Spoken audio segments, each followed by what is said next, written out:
नमस्कार दोस्तों, आज हम समझेंगे कि मनी मार्केट क्या होता है और मनी मार्केट कैसे वर्क करता है या फिर मनी मार्केट के फंक्शंस क्या क्या होते हैं। मनी मार्केट एक ऐसा कंपोनेंट है जो कि शॉर्ट टर्म फंड की रिक्वायरमेंट को कंप्लीट करता है और मनी मार्केट में फंड की मैच्योरिटी ओवरनाइट टू 1 ईयर हो सकती है और इंडियन मनी मार्केट काफी ज्यादा डाइवर्सिफाइड है, इसलिए इसको समझना बेहद इंपॉर्टेंट हो जाता है। मनी मार्केट फुलफिल करते हैं short term borrowing for borrowers and short term investing for investors। Means यहाँ पर चूंकि यहाँ पर ओवरनाइट टू 1 ईयर तक का ही मैच्योरिटी पीरियड होता है, तो यहाँ पर बेनिफिट ये होता है कि शॉर्ट टर्म की लिक्विडिटी को कंप्लीट कर पाते हैं। एक तरह से ये बैलेंस बनाकर रखते हैं शॉर्ट टर्म फंड की रिक्वायरमेंट के लिए और प्रोवाइड कराते हैं इक्विलिब्रियम मैकेनिज्म को डिमांड ऑन एंड सप्लाई के कंपेयर में इन द शॉर्ट टर्म। ये सेंट्रल बैंक के लिए एक तरह से फोकल पॉइंट की तरह काम करते हैं। अब बात यहां पर आती है कि मनी मार्केट में पार्टिसिपेंट कौन कौन से होते हैं। मनी मार्केट में जो पार्टिसिपेंट होते हैं वो होते हैं central government, state government, mutual fund, FIs, DIs, public sector banks, private sector banks, insurance companies, NBFCs, large corporate groups, DNFHI. अब ये डीएनएफएचआई एक नया वर्ड है, बाकी सब तो आपने सुन रखे होंगे, लेकिन ये डीएनएफएचआई आखिर है क्या? ये है discount and finance house of India, जिसकी स्थापना आरबीआई के द्वारा 1988 में की गई थी। इसकी स्थापना इसलिए भी की गई थी कि एक क्रिएट किया जा सके, जैसे कि सिक्योरिटी मार्केट में सेकेंडरी मार्केट है, उसी तरह से मनी मार्केट में सेकेंडरी मार्केट हो। जो भी मनी मार्केट में पार्टिसिपेट करेंगे वो डेली कोट करेंगे अपनी बिड प्राइस को और ऑफर प्राइस को और बाय या सेल कर पाए अपने मनी मार्केट इंस्ट्रूमेंट्स को। चलिए अब समझते हैं मनी मार्केट कितने टाइप का होता है। Number 1, bill market. Bill market क्या होते हैं? Bill market just like treasury bills जो गवर्नमेंट के द्वारा प्रोवाइड किए जाते हैं उनको कहा जाता है। मींस ट्रेजरी बिल को ट्रेड किया जाता है इन द मनी मार्केट।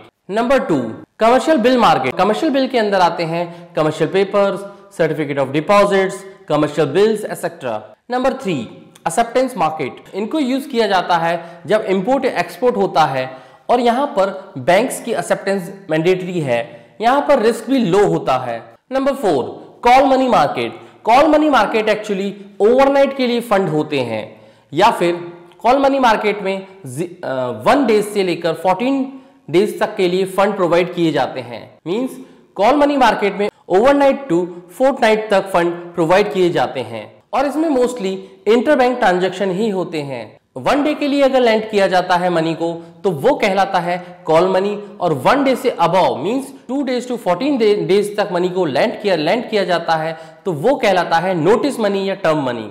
और यही हमारा टाइप नंबर 5 है, notice money and term money. अगर कॉल मनी को एक दिन से ज्यादा लैंड किया जाता है मींस 2 डेज टू 14 डेज तक लैंड किया जाता है तो वही कहलाता है notice money and term money.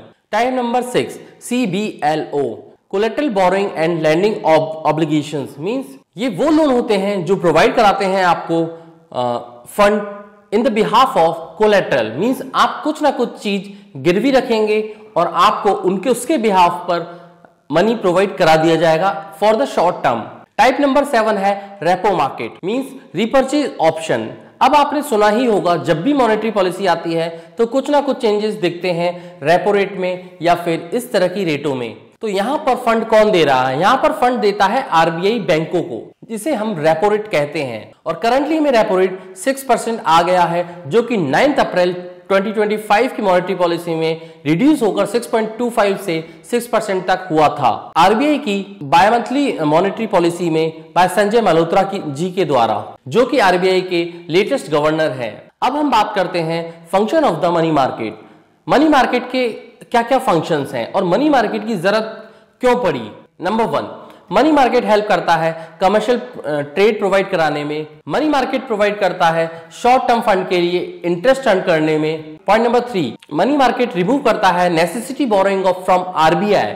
RBI से बेटर है कि मनी मार्केट से फंड उठा लिया जाए। इवन दो मनी मार्केट से गवर्नमेंट को भी फायदा होता है, गवर्नमेंट भी मनी मार्केट के थ्रू फंड रेज कर सकती है अपने शॉर्ट टर्म फंड्स के लिए। मनी मार्केट का इंपॉर्टेंस मॉनेटरी पॉलिसी को इम्प्लीमेंटेशन करने में भी होता है। मनी मार्केट फाइनेंशियल मोबिलिटी भी प्रोवाइड कराता है।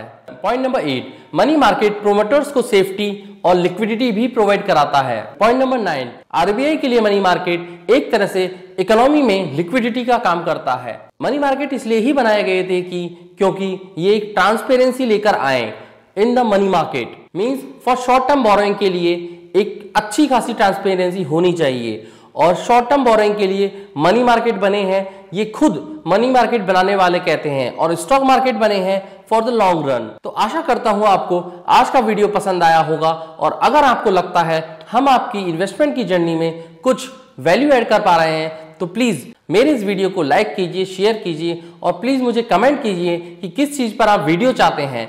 मैं उसी चीज पर आपको वीडियो लेकर आ जाऊंगा। सबसे इंपॉर्टेंट बात, मेरे चैनल को सब्सक्राइब कीजिए जिससे आपको नोटिफिकेशन प्रॉपर टाइम पर आता रहेगा, और इससे आप मेरे वीडियोस को कंटिन्यूअसली फ्लो में देख पाएंगे। चलता हूं, और आज के लिए इतना ही। Stay tune. This is Pushpendra signing off. जय हिंद।